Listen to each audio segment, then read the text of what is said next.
علیکم ورحمۃ اللہ وبرکاتہ۔ آج ہم بات کریں گے ان صحابہ کے بارے میں جنہوں نے یہ فہم لیا کہ انہیں جنگ صفین میں نیوٹرل رہنا ہے، کسی بھی گروہ کی طرف سے نہ لڑتے ہوئے بلکہ اس سے دوری اختیار کرنی ہے جنگ سے۔ اب ہم بات کرتے ہیں تھوڑی سی خوارج کے حوالے سے کہ یہ خوارج ہیں کون۔ یہ لوگ قیامت تک نکلتے رہیں گے، تو ان سے بالکل پریشان نہیں ہونا، اور یہ طریقے سے حضرت علی کو کم کرنے کی کوشش کریں گے اور ان کے مخالفین یا پھر ان سے اختلاف رائے کرنے والے کو اوپر اٹھانے کی کوشش کریں گے۔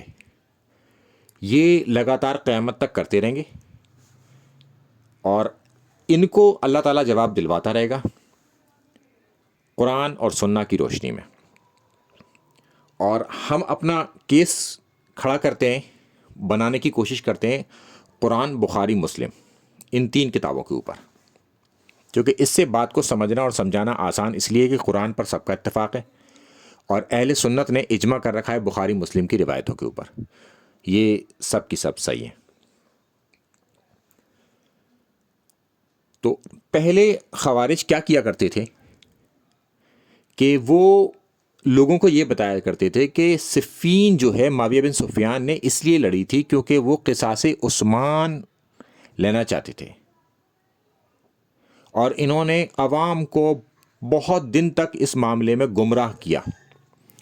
اور یہ ثابت کرنے کی کوشش کی کہ معاویہ بن سفیان جو تھے وہ حق پر تھے اور ان کا مطالبہ جائز تھا۔ اس کی پھر اللہ تعالیٰ کی طرف سے چھٹی کر دی گئی اس حوالے کی، اور یہ ثابت کر دیا گیا کہ معاویہ بن سفیان نے کبھی قصاص عثمان لینے کی کوشش ہی نہیں کری۔ ان کا اصل مقصد تھا کہ وہ اقتدار حاصل کرنا چاہتے تھے، نہ کہ قصاص عثمان، مگر قصاص عثمان کو انہوں نے ڈھال ضرور بنایا ہوا تھا، یہ بات ثابت ہے۔ اور اس کی تصدیق بہت سارے اہل علم نے کی، اور خود معاویہ بن سفیان کے عمل سے یہ ملتا ہے۔ اب اہل علم کو بھی چھوڑ دیں تو پھر معاویہ بن سفیان کا عمل ملتا ہے۔ جب حضرت عثمان کی بیٹی ان کے پاس آئیں اپنے والد کے قصاص کے مطالبے سے، اور جب معاویہ بن سفیان مسلمانوں کے پہلے بادشاہ بن چکے تھے، یعنی کہ اقتدار میں آ چکے تھے اور ان کے پاس پوری پاور تھی، تب انہوں نے ان کی بیٹی کو چپ کر کے بٹھا دیا۔ کبھی کسی کے اوپر بھی معاویہ بن سفیان نے قصاص عثمان کے لیے مقدمہ تک نہیں چلایا، کسی کے اوپر بھی۔ اور کسی کو اگر شوق ہو اس حوالے سے تو میں اس کے نیچے ایک لنک لگا دوں گا قصاص عثمان کے حوالے سے، تو اس کو آپ دیکھ لیں، اور حضرت علی کا اجتہاد کیا ہے اس حوالے سے۔ اب ہم چلتے ہیں خوارج کی دوسرے پوائنٹ پر۔ پھر انہوں نے جب قصاص عثمان والا ٹاپک فائنل ہو گیا اور وہاں پر ان کی دال نہ گلی، تو پھر انہوں نے یہ کہنا شروع کر دیا کہ معاویہ بن سفیان نے اجتہاد کیا اور حضرت علی سے قتال کیا، حضرت علی نے بھی اجتہاد کیا، تو حضرت علی کو 2 اجر اور معاویہ بن سفیان کو 1 اجر۔ تو انہوں نے کہا کہ کسی نہ کسی طریقے سے معاویہ بن سفیان کو اجر تو دلوائی دیں حضرت علی سے لڑنے کا۔ مگر یہاں پر بھی وہ ناکامیاب ہو گئے، اور یہ بات ظاہر ہو گئی کہ اجتہاد جو ہے وہ حاکم کرے گا، نہ کہ باغی۔ اور معاویہ بن سفیان تو باغی تھے، باغی اجتہاد نہیں کر سکتا، اور اجتہاد کر کر صحابہ کو قتل کر دے اور 1 اجر بھی پائے۔ یہ کیسا قانون ہے کہ صحابہ کو قتل کرو اور اجر بھی ملے گا؟ یہاں پر بھی معاویہ بن سفیان اور ان کے تمام چاہنے والے یہ جو خوارج ہیں، ان کی بالکل دال نہ گلی، اور یہاں سے بھی ان کو منہ کی کھانی پڑی، اور یہ بات پھر عوام الناس میں سوشل میڈیا کی مدد سے پھیل گئی معاویہ بن سفیان کے حوالے سے۔ تو اب خوارج نے ایک اور نیا ہتھ کنڈا چلا۔ وہ ہتھ کنڈا تھا کہ ان صحابہ کی بات کرنا جو اس جنگ میں نیوٹرل رہے، نہ تو معاویہ بن سفیان کی طرف سے وہ لڑے، نہ ہی وہ حضرت علی کی طرف سے لڑے، اور یہ ثابت کرنے کی کوشش کرنا کہ انہوں نے جو فہم لیا تھا اللہ کے رسول صلی اللہ علیہ وسلم کی حدیث سے وہ صحیح تھا، وہ بہتر عمل تھا حضرت علی کے مقابلے پر۔ حضرت علی نے جو قتال کیا وہ بھی حق پر تھے، مگر وہ لوگ بہتر تھے جنہوں نے قتال نہیں کیا، کسی نہ کسی درجے میں آ کے حضرت علی کو ڈاؤن کرنے کی کوشش۔ تو یہ دو باتیں یاد رکھیے گا، یہ حضرت علی کے مخالفین یا اختلاف کرنے والے کو اٹھائیں گے اور حضرت علی کو ڈاؤن کریں گے۔ یہ دو طرح سے حملے کرتے ہیں خوارج۔ تو آج ہم اس بات کا جواب دیں گے، جو تیسرا پوائنٹ ہے کہ وہ نیوٹرل صحابہ جنہوں نے اللہ کے رسول صلی اللہ علیہ وسلم کی حدیث سے فہم لیا کہ انہیں قتال نہیں کرنا چاہیے۔ تو سب سے پہلے میں حدیث آپ کو دکھاتا ہوں، ابن ماجہ کی حدیث ہے، اس کا حدیث کا نمبر ہے 3960، جس میں حضرت علی کے حوالے سے بات کی جا رہی ہے کہ حضرت علی نے ان سے کہا ایک صحابی سے، اور انہوں نے کہا کہ بھائی میں تو جنگ نہیں لڑوں گا اور اپنی تلوار توڑ دوں گا، لکڑی کی تلوار ہو جائے گی، تو پھر بھی میں آپ کے ساتھ چلنے کو تیار ہوں۔ اللہ کے رسول صلی اللہ علیہ وسلم کی حدیث سنائی کہ انہوں نے اختلاف کے موقع پر، فتنے اور فساد کے موقع پر دوری بنانے کا حکم دیا تھا، اور پھر بھی لاسٹ میں انہوں نے یہ کہا کہ میں آپ کے ساتھ چلنے کو تیار ہوں۔ تو حضرت علی نے فرمایا نہ تو ہمیں آپ کی ضرورت ہے اور نہ ہی آپ کی تلوار کی ضرورت ہے۔ ایک پوائنٹ آپ یاد رکھیے گا۔ پھر اسی بنا پر ترمذی کی یہ حدیث موجود ہے، کم و بیش الفاظ کے ساتھ۔ یہاں پر لوگوں کو بتایا جا رہا ہے اس حدیث کے مطابق کہ اللہ کے رسول صلی اللہ علیہ وسلم نے فتنے فساد میں الگ رہنے کو حکم دیا ہے۔ اب ایک صحابی پہنچتے ہیں دوسرے صحابی کے پاس صفین میں شریک ہونے کے لیے، تو ان کو بھی وہ حدیث سناتے ہیں اللہ کے رسول صلی اللہ علیہ وسلم کی، اسی حوالے سے کہ فتنے فساد میں الگ رہنا۔ یہ صحابہ نے، جن کی تعداد تقریباً 9000 بتائی جاتی ہے، جو کہ میرے سے 2 مناظرے ہوئے اسی حوالے سے، میں اس میں لنک لگا دوں گا ان کا، جس کو شوق ہو تو وہ بھی سنیں، کہ وہ کہتے ہیں کہ 9000 صحابی تھے جن کا یہ فہم تھا، جن کا یہ ماننا تھا اس حدیث کی بنیاد پر۔ ہم کہتے ہیں کہ اس میں ایک زیرو ہماری طرف سے بھی لگا لو، 9 کو 90,000 کر دو، اور ہم ان 90,000 کا فہم چیک کریں گے اللہ کے رسول صلی اللہ علیہ وسلم کی حدیث پر اور قرآن پر، کہ انہوں نے نیوٹرل رہنے والی حدیث صفین پہ جو فٹ کری وہ صحیح ہے یا نہیں صحیح ہے، ان کا موقف صفین کے حوالے سے صحیح تھا یا نہیں تھا۔ اب اس کو ہم چیک کریں گے آگے، اور یہی میں نے ثابت کرنے کی کوشش کری مناظرے میں بھی، مگر مناظرے میں تو آدمی بحث میں ہوتا ہے، وہ مانتا نہیں، مگر لوگوں کو بات پہنچ جاتی ہے کہ اصل میں مسئلہ کیا ہے۔ تو اب ہم بات کریں گے سب سے پہلے بخاری کی۔ ہماری بات مقدمہ جو کھڑا ہوگا وہ قرآن، بخاری، مسلم پر کھڑا ہوگا، کہ اللہ کے رسول صلی اللہ علیہ وسلم نے فرمایا کہ جب اختلاف دیکھو نا مسلمانوں میں، اور ایسا زمانہ جس میں فتنے فساد ہوں، تو کیا حکم دیا صحابہ کو اس میں، کہ مسلمانوں کی جماعت اور ان کے امیر کے تابع ہو جانا، یعنی کہ مسلمانوں کی جماعت اور ان کے امیر کے تابع ہو جانا۔ تو اس دوران امیر کون تھا؟ حضرت علی خلیفہ راشد، ان کے تابع ہونے کا حکم تھا۔ تو جن صحابہ نے حضرت علی کا ساتھ دیا تو وہ اللہ کے رسول صلی اللہ علیہ وسلم کی اس حدیث سے انہوں نے یہ فہم لیا کہ امیر کی اطاعت کرنی ہے ہمیں۔ اب ہم اس کے آگے چلتے ہیں مسلم میں، کہ اللہ کے رسول صلی اللہ علیہ وسلم فرماتے ہیں کہ اگر کسی نے امیر کی اطاعت سے اپنا ہاتھ کھینچ لیا تو وہ ایسا ہے جیسے کہ وہ اللہ کے رسول اللہ کے سامنے ایسے کھڑا ہو جیسے کہ اس کے پاس کوئی دلیل ہی نہ ہو اس کے حق میں۔ 2 بات ہو گئی، ایک بخاری سے دوسری مسلم سے۔ تو یہ میں ان کی بات کر رہا ہوں جنہوں نے حضرت علی کا ساتھ دیا تھا۔ اب ہم آگے چلتے ہیں اس کے۔ اب یہ بخاری مسلم سے باہر ہم آ رہے ہیں، کیونکہ اصل مقدمہ تو ہمارا وہاں پر طے ہو گیا، مگر سپورٹ میں ہم دوسری چیز لائیں گے اس کے، کہ اللہ کے رسول صلی اللہ علیہ وسلم نے فرمایا کہ میری سنت اور میرے خلفائے راشدین کی سنت کو تم مضبوطی سے پکڑ کے رکھنا، یعنی کہ کئی الفاظ آپ کو یہ بھی مل جائیں گے، ڈاڑ سے پکڑ کے رکھنا جب بھی تم اختلاف پاؤ۔ تو یہ اختلاف ہو رہا تھا نا مسلمانوں میں، تو لہٰذا ان صحابہ کا یہ فہم تھا۔ میں نے آپ کو 3 دلائل دکھائے اس حوالے سے کہ انہوں نے اپنے امیر کی اطاعت کری، اور حضرت علی خلیفہ راشد ہیں، پہلے 30 سال کے خلیفہ ہیں، نمبر 4، پہلے 30 سال کے 5 خلیفہ میں سے چوتھے حضرت علی ہیں، ان کی اطاعت کا ہمیں حکم ہے۔ اب ہم چلتے ہیں اس کے آگے، قرآن، اس کے اوپر تو کوئی نہیں، کہ اللہ تعالیٰ فرماتا ہے اطاعت کرو میری یعنی کہ اللہ کی، اور میرے رسول کی یعنی کہ اللہ کے رسول صلی اللہ علیہ وسلم کی، اور تم میں جو اولو الامر ہو، اور جب تمہارا اس کے ساتھ تنازع ہو جائے تو پلٹو اللہ اور اس کے رسول کی طرف، یعنی کہ اولو الامر کی اطاعت ڈیفینیٹ نہیں ہے، ڈیفینیٹ اطاعت ہے اللہ اور اس کے رسول کی۔ تو اس سے تنازع ہو جائے تو پلٹنا کدھر ہے؟ اللہ اور اس کے رسول کی طرف ہی پلٹنا ہے، یعنی کہ پلٹ کے ادھر ہی دیکھنا ہے کہ ہمیں کیا کرنا ہے پھر ان فیوچر۔ تو وہ میں اب فیوچر بھی دکھاؤں گا ابھی آپ کو۔ ابھی تو ہم نے یہ بتایا کہ ان لوگوں کا فہم کیا تھا اور ان لوگوں کا فہم کیا تھا، دونوں پارٹیوں کا فہم کیا ہے، اور اس پارٹی کے ساتھ جو حضرت علی کے ساتھ تھے، یہاں پر اللہ کے رسول صلی اللہ علیہ وسلم ڈائریکٹلی بخاری مسلم میں اور قرآن میں اللہ تعالیٰ خود کھڑا ہے۔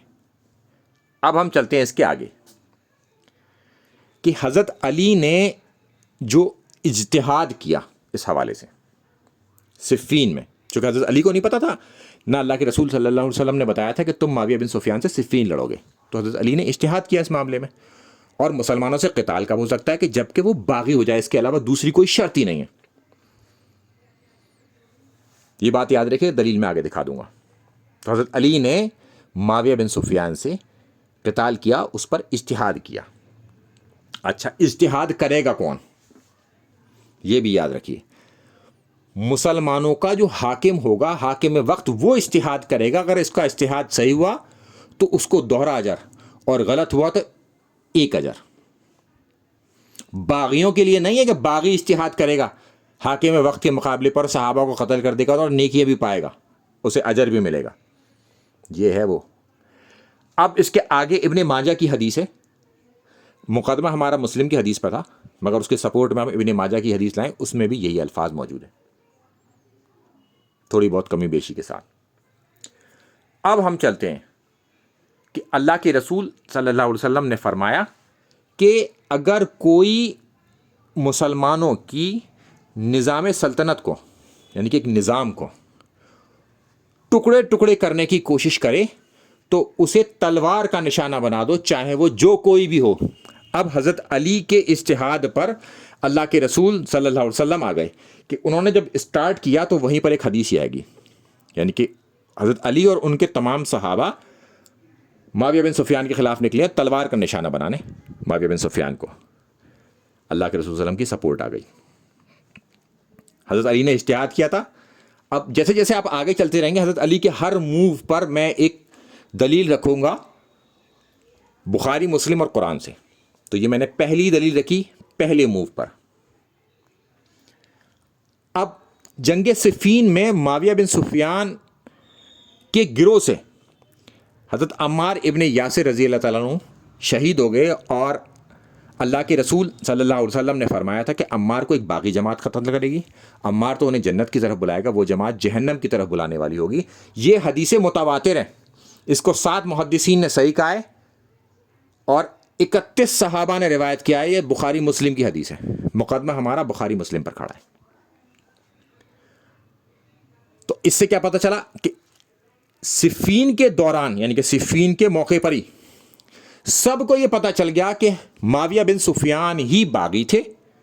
اور ان سے جو قتال کیا جا رہا تھا وہ اللہ کے رسول صلی اللہ علیہ وسلم کے مطابق کیا جا رہا تھا، اور جو صحابہ حضرت علی کے ساتھ تھے ان کا فہم ٹھیک تھا، وہ حضرت علی کے ساتھ تھے، کیونکہ اللہ کے رسول صلی اللہ علیہ وسلم کی بات آ کے یہاں پر مل گئی۔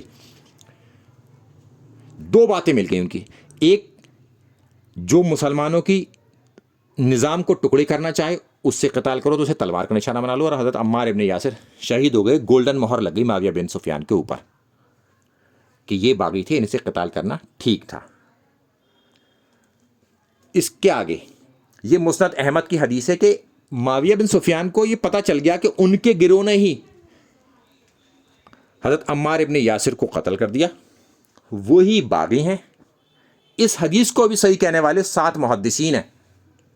اور حضرت معاویہ بن سفیان کے ساتھیوں نے انہیں یہ بتا دیا، تو معاویہ بن سفیان اس حدیث کا انکار نہ کر پائے حضرت عمار کی، یہ ان کی جرت نہیں تھی، یہ آج خوارج کی جرت ہے جو اس کا انکار کر رہے ہیں۔ بس انہوں نے تعویل غلط کر دی، تعویل یہ کر دی کہ جو لاتا ہے وہی قتل کرتا ہے، یعنی کہ جو جس کے سپورٹ میں آئے گا اور وہ مر گیا تو اس کا قاتل وہی ہوگا جس کے سپورٹ میں وہ آیا ہے۔ یعنی کہ حضرت اللہ کے رسول صلی اللہ علیہ وسلم حضرت حمزہ کو لے گئے تھے، تو حضرت حمزہ کے جو قاتل تھے وہ اللہ کے رسول صلی اللہ علیہ وسلم تھے، کافر نہیں تھے۔ حضرت علی نے یہ جواب دیا تھا، اور بالکل پرفیکٹ جواب دیا تھا اس حوالے سے، تاکہ بات بالکل واضح ہو جائے۔ اب یہاں سے ہمیں پتہ چلتا ہے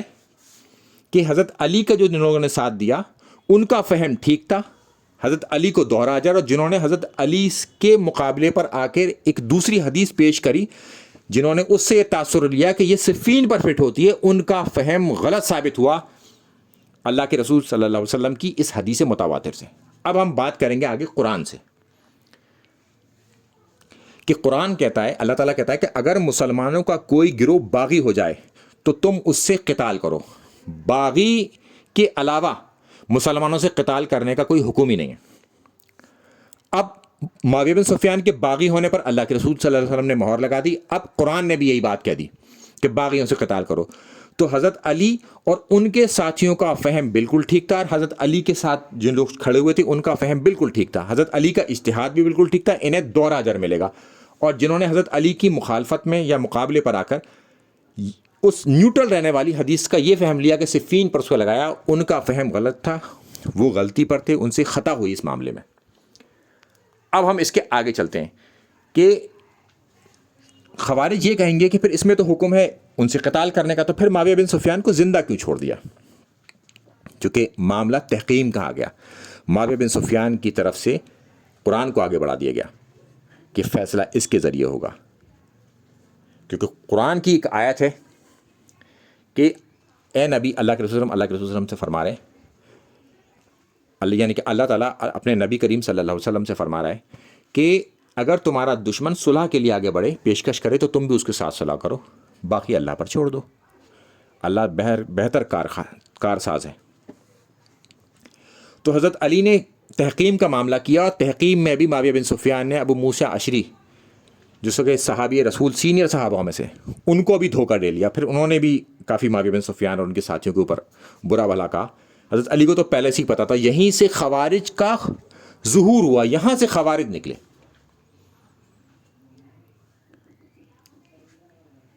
اب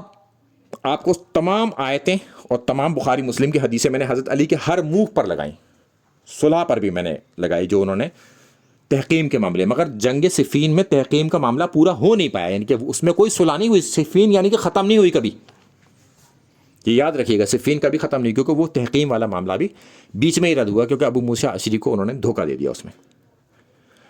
اس میں معاویہ بن سفیان کا یہی موو تھا کہ ان کے ساتھیوں کو قتل کرا جا رہا تھا بری طریقے سے، حضرت عمار ابن یاسر رضی اللہ تعالیٰ عنہ کی شہادت کے بعد، چونکہ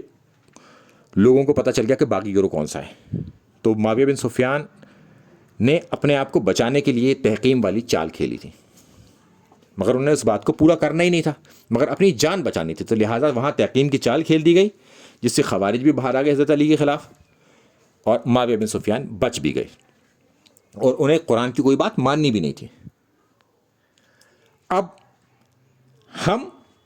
اور صحابہ جتنے بھی لوگ ہیں وہ حضرت علی کے ساتھ کیوں کھڑے ہیں؟ کیونکہ اللہ کے رسول صلی اللہ علیہ وسلم نے فرمایا حضرت علی، حضرت فاطمہ، حضرت حسن اور حسین کے بارے میں کہ یہ ہیں میرے اہل بیت،